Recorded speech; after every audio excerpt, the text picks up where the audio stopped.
Bismillahirrahmanirrahim. Alhamdulillah.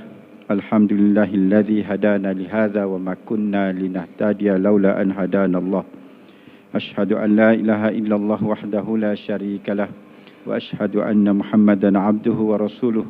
Allahumma shalli wa sallim ala sayyidina Muhammadin wa ala alihi wa sahbihi ajma'in.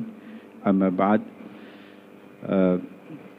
Yang saya muliakan ashabus samahah, mufti-mufti, yang saya hormati dan kasihi ashabul fadilah, tuan-tuan guru, asatidzah, tuan-tuan dan puan-puan, Assalamualaikum warahmatullahi wabarakatuh.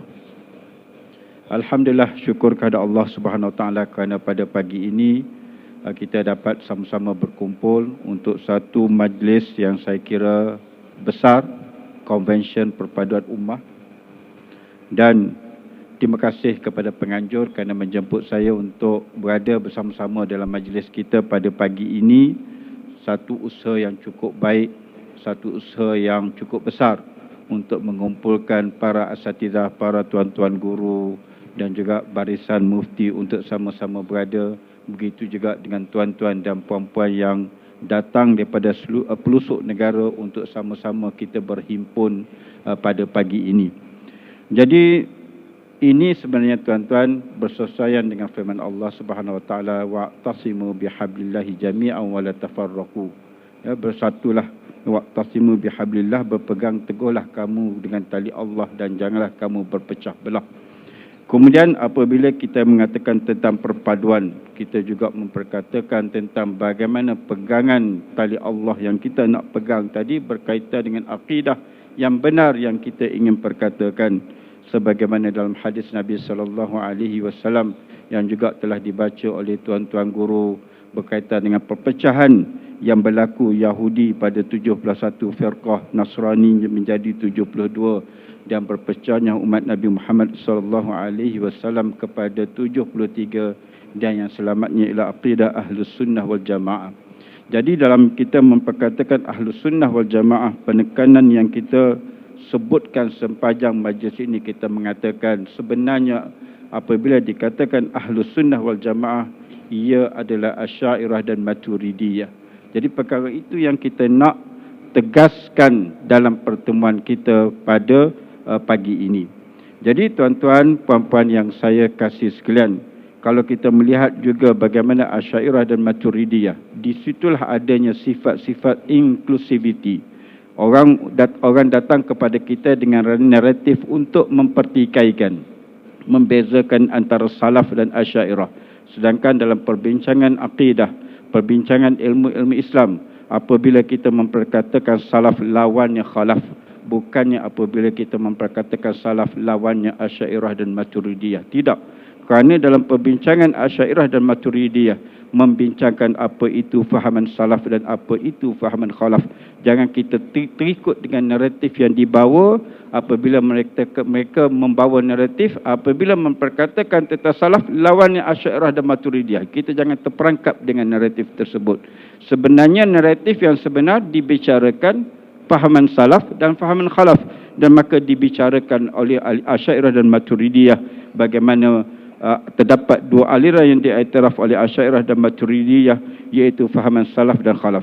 Begitu juga dalam kita membicarakan tentang Asy'ariyah dan Maturidiyah, terkandung di dalamnya kalau kita kena bawa naratif ini kepada umat bahawa di sananya adanya ahli hadis, di sana adanya ahli tafsir, di sana juga adanya ahli lughah, ada juga fuqaha, ahli tasawuf dan banyak lagi kepakaran-kepakaran lain yang semuanya bernaung di bawah akidah Ahlus Sunnah wal Jamaah yang kita katakan aliran Asy'ariyah dan Maturidiyah. Kemudian kalau kita melihat rekod di Asia Tenggara, sebagaimana yang diterangkan oleh Sahibus Samahah Mufti Sabah sebentar tadi, kita telah melihat bahawa sebenarnya rantau kita ini secara asalnya adalah dibawa oleh ulama-ulama akidah Asy'ariyah dan Maturidiyah. Kalau kita lihat, ya, kalau kita mengkaji secara lebih mendalam, sebab itu sebagian ulama-ulama dunia, kalau kita baca Syekh almarhum Syekh Yusuf Qardawi, dalam kita membaca kitab-kitab beliau, kita merasakan beliau agak terbuka Tetapi apabila dia melihat suasana Malaysia yang kadang-kadang kita rasakan suasana Malaysia ni satu benda yang sebenarnya cukup cantik pada pandangan masyarakat dunia. Sebab itu apabila ketika beliau menerima anugerah Ma'al Hijrah, apa yang dikatakan oleh beliau ialah hendaklah kamu jaga tahtafidhu ala asy'ariyatakum wa kadzalika ala asy'aratikum wa kadzalika ala syafi'atikum wa kadzalika ala ghazaliyatikum. Jadi ini menunjukkan bagaimana dia merasakan bahawa cantik suasana kita di Malaysia, yang kita kena jaga akidah Asy'ariyah dan Maturidiyah. Juga kita jaga bagaimana kita selaras dalam pengamalan. Kalau kita pergi ke luar negara, tuan-tuan dan puan-puan, kita tengok berserabut dalam pengamalan sebab apa? Amalannya berbeza-beza. Tetapi kita kalau kita lihat masyarakat kita, amalan fiqhnya pun hampir sama, dan keselarasan itu mudah untuk kita mengurus masyarakat kita. Begitu juga dalam bidang tasawuf. Kita nyatakan secara jelas aliran tasawuf muktabar supaya tidak masuk dalam masyarakat kita aliran-aliran tasawuf yang tidak berpijak di atas kebenaran. Jadi perkara inilah yang kita nak jaga dalam masyarakat kita. Sebab itu kita merasakan penting RUU ini. Kita tak nak masyarakat kita ini diserabutkan dengan perpecahan, dibawa aliran-aliran luar. Kadang-kadang bagus untuk kita belajar di luar negara. Tetapi para asatidah pun kita biasa kadang-kadang belajar luar negara, kadang-kadang dikuasai oleh NGO tertentu. Bila dikuasai oleh NGO tertentu, dia bawa anak-anak kita untuk belajar dengan beberapa orang yang diiktiraf oleh NGO, yang menyebabkan anak-anak kita yang berada di luar negara tidak terbuka dengan asatidah yang berada di sana untuk bertalaqi.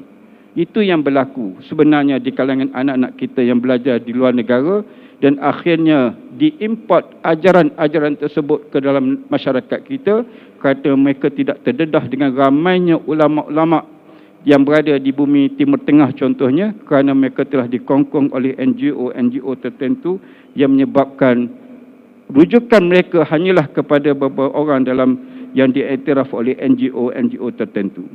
Jadi saya ingin sedikit memperkatakan tentang kita juga sebenarnya, tuan-tuan, kita juga kena muhasabah. Barisan NGO juga kena muhasabah. Apabila kita berkumpul sebegini, saya cukup bergembira menunjukkan satu perpaduan di kalangan NGO Ahlus Sunnah. Sebab apa? Apabila kita memperjuangkan kebenaran, kena ingat satu pepatah, al-haqqu bila nizam sayughlibul batil bin nizam. Kebenaran kalau tidak ada peraturan, tidak ada tanzim, akan dikalahkan oleh kebatilan yang berperaturan. Jadi kita banyak NGO. Mungkin ini merupakan satu titik tolak untuk tuan-tuan dan puan-puan NGO daripada seluruh negara untuk kita perjuangkan kebenaran, susun untuk kita sama-sama, kalau dalam media sosial pun sama-sama untuk mengangkat Ahlus Sunnah wal Jamaah. Bukan media sosial pun begitu juga, untuk kita sama-sama bergerak seiring supaya kebenaran itu terpancar. Bukan kita bergerak seorang-seorang berdasarkan NGO kita menyebabkan kita nampak seperti lemah walaupun kita majoriti umat di Malaysia ini. Kemudian perkara lain yang saya ingin katakan, saya sebagai seorang yang pernah menjadi ahli MKI dan juga sekarang kami para mufti menjadi ahli muzakarah MKI, kita merasakan sebenarnya masih banyak yang perlu dilakukan agensi persekutuan untuk mendokong apa yang diputuskan oleh MKI untuk memastikan aliran Ahlus Sunnah wal Jamaah, Asy'ariyah dan Maturidiyah bertapak dan didaulatkan dalam setiap aktiviti dan juga dalam perundangan negara. Begitu juga pada perkara-perkara yang telah diputuskan Majlis Raja-Raja contohnya, MKI telah kita ada MKI di bawahnya.